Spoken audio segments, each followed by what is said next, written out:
Urmu deryası ne yüzmelidir? Kuruttular da.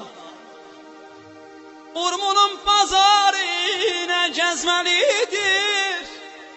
Urmunun kızları ne sevmelidir?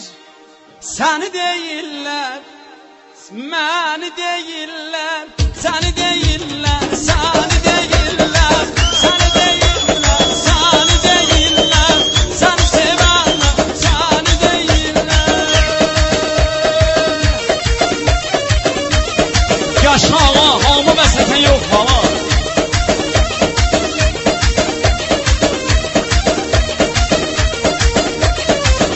Fəqət sizin sağlığınıza.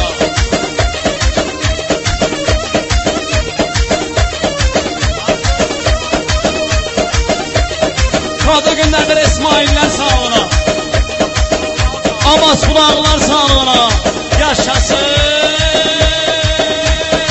Dağları gəllər, yanıma gəllər, dağları gəllər, yanıma gəllər. Oy, arzumdur damat, toyuma gəllər. Oy, arzumdur gözəl, yüzünü görəm. Oy, səni deyirlər, səni deyirlər, Urmuda səni, səni deyirlər.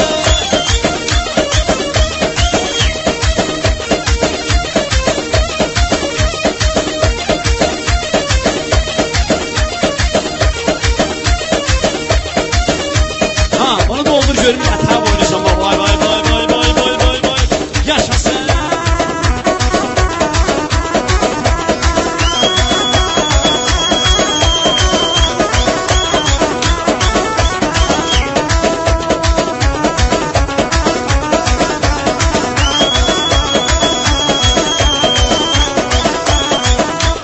Ama rəqsi azə